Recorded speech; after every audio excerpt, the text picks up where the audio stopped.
Now, here to talk about the impact of brain injuries on service members is Jeremy Butler. He's the CEO of the organization Iraq and Afghanistan Veterans of America and also a service member with the Navy Reserves. Jeremy, thanks so much for joining us. Thank you. Glad to be here. So most of those 50 soldiers are now back on duty after treatment, but 18 of them were taken to Germany for additional care and evaluation. Do you have more information on how those troops are doing and the severity of their injuries? I don't have anything other than what's been reported publicly so far, but I think the fact that those 18 were transported on to Germany is a good indication of the seriousness of their injuries. And it really kind of gets back to what has troubled us from the beginning with the comments that the president made after word started coming out that we did have service members who were wounded in this attack. 50, as you said, were treated for concussions and traumatic brain injuries. The fact that 18 of them had to be flown out to Germany is indicative of the seriousness of these kind of injuries. And that's why we call it the signature wound of war for the post 9/11 generation. You see this a lot, and it needs to be taken very seriously. And the president's comments were incredibly dismissive about that seriousness. Now that you mentioned the comments, he actually recently downplayed the effects of brain injuries. We have a clip of what he said. Let's go ahead and take a listen. Heard that they had headaches and a couple of other things, but I would say, and I can report, it is not very serious. What's your reaction to that?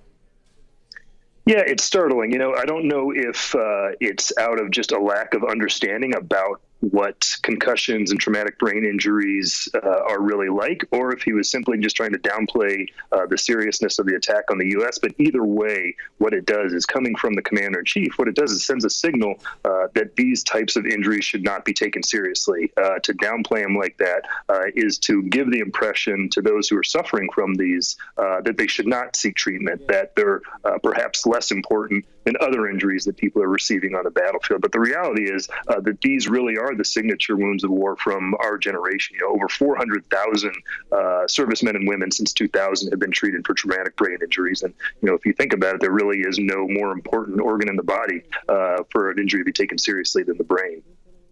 Many describe traumatic brain injuries as an invisible wound. Why exactly is that? Mm-hmm.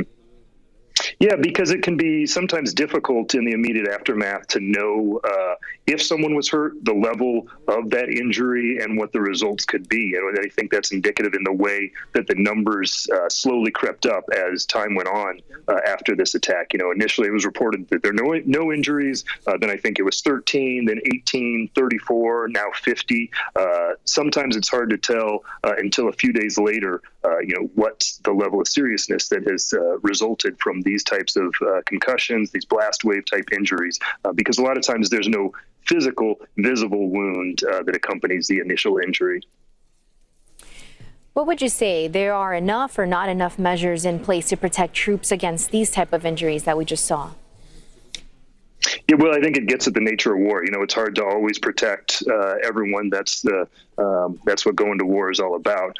We have made real incredible strides in treating and recognizing the seriousness of these types of injuries since the first invasion into Iraq. So we've gotten better at treating them. But these types of comments from the president, I think, really set back servicemen and women's ability to understand that when they do suffer these types of injuries, they need to be taken seriously. They need to seek immediate treatment. And those that are supervising those men and women need to make sure that they're getting the treatment that they need. So we have made real progress in understanding and treating the seriousness of traumatic brain injuries and concussions. But the president's comments, I think, were a setback in the military's understanding and treatment and reaction to those injuries. Well, speaking of the president, he also said that no U.S. troops were killed or injured in the January 8th attack. Do you believe that was for political gain? It's tough to say. I think everyone understood that both sides were trying to de-escalate after the Iranians attacked the bases in Iraq, the U.S. bases in Iraq.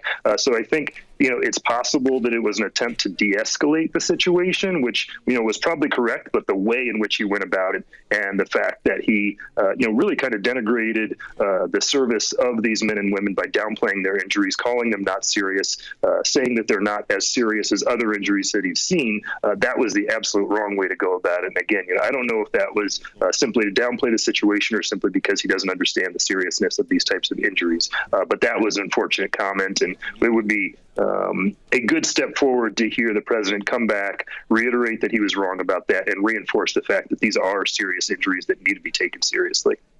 Well, thank you so much for your time, Jeremy Butler, and for sharing your opinion with us. Have a great day.